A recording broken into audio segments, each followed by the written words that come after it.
Hello साथियों, नमस्कार। अपने ही चैनल पर आपका स्वागत है। आज का मुख्य समाचार खासकर शिक्षा जगत से, बिहार से, पटना से, अपने ही देश दुनिया से। बिहार बोर्ड सभी खंडों में दोगुने प्रश्न होंगे, आधे का ही उत्तर देना होगा। इंटर और मैट्रिक का मॉडल पेपर और प्रश्न पत्र कल होगा जारी। दूर दराज के स्कूलों में भी शिक्षकों का पदस्थापन होगा अनिवार्य। मंत्री 200 से अधिक शिक्षकों पर 2,78,00,000 बकाया। विश्वविद्यालय प्रशासन ने तैयार की ऐसे शिक्षकों की सूची।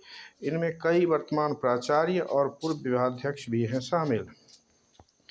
तबादला वाले शिक्षकों की पोस्टिंग की तैयारी शुरू।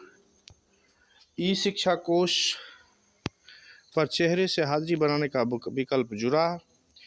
9 लाख बच्चों की टैबलेट से हाजिरी बनेगी। वर्ग शिक्षा अपनी आईडी से बच्चों की हाजिरी बनाएंगे। प्रधानाध्यापक चेतना सत्र की तस्वीर अपलोड करेंगे। राज्य के 22,838 सरकारी स्कूलों में मिड डे मील के लिए दिया गया था सिलेंडर। राज्य के 22,838 सरकारी स्कूलों में बेकार है 11.80 करोड़ के सिलेंडर। कोचिंग संस्थानों की मानक जांच के लिए अगले माह से अभियान। मानक पूरे करने होंगे। वैध निबंधन प्रमाण पत्र होना चाहिए। आधारभूत संरचना के अधीन वर्ग कक्ष का क्षेत्रफल प्रति छात्र न्यूनतम 1 वर्ग मीटर होगा।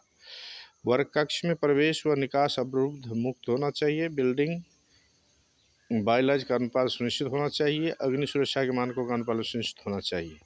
उच्च शिक्षा में बेहतरी को उठाए जाएंगे बड़े कदम। शिक्षा मंत्री बोले TRE 4 की परीक्षा कराई जाएगी। रिटायरमेंट के अगले दिन भी कर्मी वेतन वृद्धि का हकदार। हाईकोर्ट में काल्पनिक वेतन वृद्धि से जुड़े मामले में बिहार की अपील खारिज। हाईकोर्ट ने नेशनल इंक्रीमेंट से जुड़े एक मामले में बिहार सरकार की अपील को खारिज करते हुए स्पष्ट किया है कि 30 जून को सेवानिवृत्त होने वाले सरकारी कर्मचारी अगले दिन देय वार्षिक वेतन वृद्धि के हकदार हैं। यह फैसला सरकारी मुख्य न्यायाधीश सुधीर सिंह और न्यायाधीश राजेश कुमार वर्मा की खंडपीठ ने दिया। राज्य सरकार ने खंडपीठ द्वारा पारित उस निर्णय के खिलाफ अपील दायर की थी, जिसमें जल संसाधन विभाग के सेवानिवृत्त जूनियर इंजीनियरों की सेवा की पूर्ण अवधि के आधार पर नेशनल इंक्रीमेंट देकर उनकी अंतिम वेतन गणना एवं पेंशन फिर से निर्धारित करने का निर्देश दिया गया था।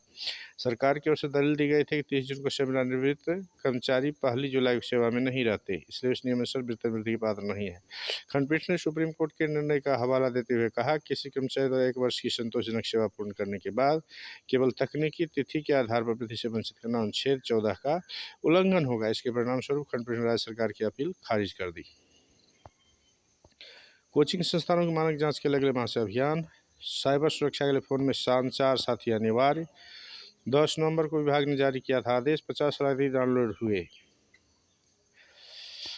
केंद्र सरकार ने स्मार्टफोन कंपनियों से फोन में सरकारी साइबर सिक्योरिटी एप्लीकेशन संचार साथी को अनिवार्य रूप से इंस्टॉल करने को कहा है। केंद्रीय दूरसंचार मंत्रालय के तहत आने वाले दूरसंचार विभाग ने कहा है कि नए फोन में संचार साथी पहले से इंस्टॉल हो, ये सुनिश्चित करना होगा। ऐप से मौजूदा समय में उपयोगकर्ता फर्जी कॉल, संदेश और चोरी हुए मोबाइल फ़ोन की सूचना रिपोर्ट करते हैं। अब ये एप्पल, गूगल प्ले स्टोर से डाउनलोड कर सकते हैं, लेकिन ये पूरी तरह उपयोगकर्ता पर निर्भर है कि वे इस ऐप को फ़ोन में इंस्टॉल करें या नहीं। बिपार्ड IRFC देंगे युवाओं को कौशल प्रशिक्षण। ये थे कुछ मुख्य समाचार। जानकारी हेल्पफुल लगे तो प्लीज़ अपने ही चैनल को लाइक से सब्सक्राइब करें, दोस्तों में शेयर करें, बेल आइकन को जरूर दबाएं। धन्यवाद।